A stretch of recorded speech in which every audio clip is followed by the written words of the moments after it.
Have you ever stopped to think about how incredible it is that we can take just a few words and build a whole universe of meaning? Well, today, we're popping the hood and looking at grammar's secret engine, that hidden connection between the structure of a sentence and what it actually means. Let's jump right in. So, here's our game plan. We're going to start with the core puzzle of grammar itself, and then we'll get into what I like to call the Lego principle of language.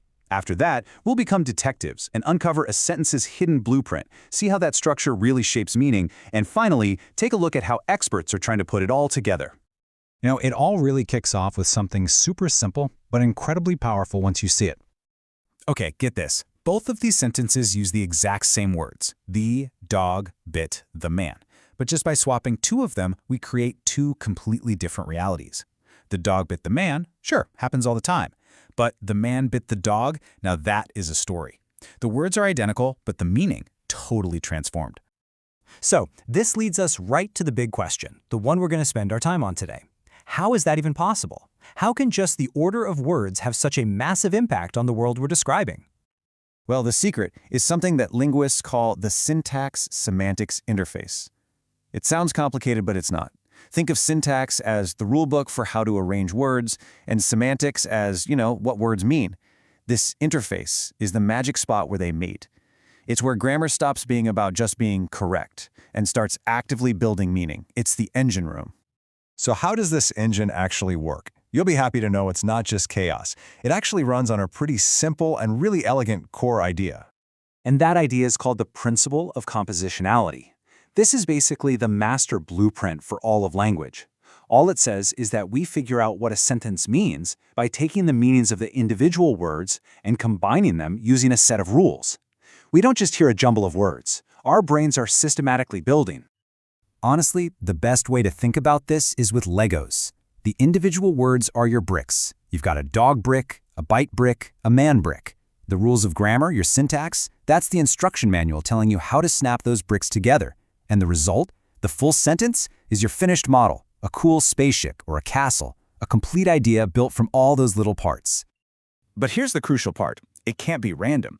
The structure from the instruction manual, the grammar, has to be perfectly mirrored in the final model, the meaning. Linguists have a fancy term for this, a structure-preserving map, but it just means that the way you build the sentence directly and predictably creates the idea you end up with. Okay, so theory is great, but let's see this thing in the wild. How can we actually peek inside a sentence and find that hidden architectural blueprint? To do this, linguists use a really cool tool to uncover what's called a sentence's logical form. Think of it like a pair of X-ray glasses. It lets you see past the surface words and look at the deep, logical skeleton underneath that's actually holding the meaning together. And it can show you things you'd totally miss otherwise. So let's get our hands dirty with this sentence here. It seems pretty straightforward, right? We've got our suspect, our victim, a weapon, and a location. Classic stuff. But its logical form is actually doing something pretty clever behind the scenes. Before I show you, just take a second.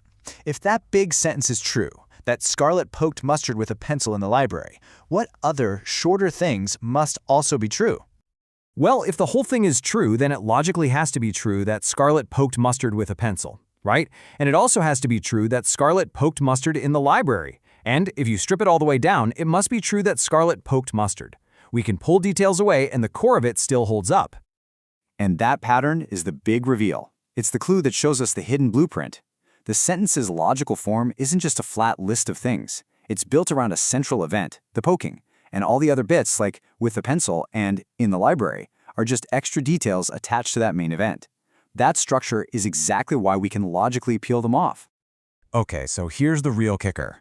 This hidden structure is ridiculously powerful, and it does way more than just place adverbs. It can actually create completely different meanings out of the exact same string of words. Just look at this classic example. Every student read some book. Now, this sentence can mean two totally different things.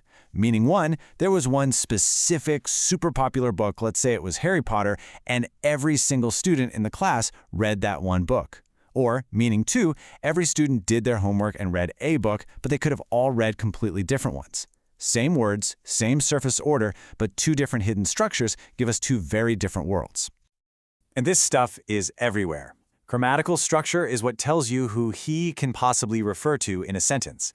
It's also the reason a red car is different from an alleged thief. See, a red car is definitely a car, and it's definitely red. But because of how the word alleged works, an alleged thief might not actually be a thief at all. The underlying structure changes everything. Okay, let's zoom out. We've seen that this whole system is super complex and really powerful. So you might be wondering, how do linguists and computer scientists even begin to draw up the architectural plans for this thing? Well, there are two main schools of thought. The syntax-centric models work like an assembly line. First, the machine builds the entire grammatical structure, the whole sentence frame.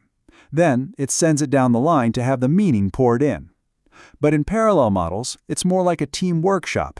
The grammar and the meaning are being built at the exact same time, constantly talking to each other and adjusting as they go.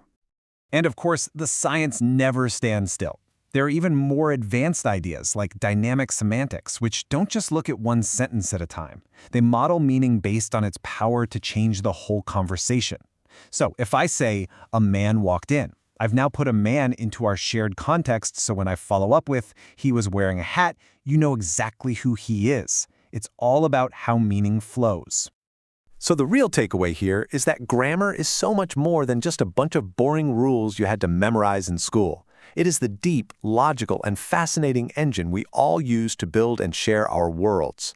For researchers, the holy grail is finding that grand synthesis, a single, beautiful theory that connects the clean precision of logic with the wonderfully messy, complex, and dynamic reality of how we all actually talk. And that leaves us with one last, pretty cool thought to chew on.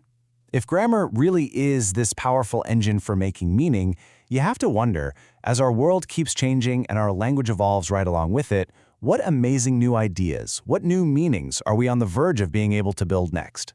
Thanks for tuning in.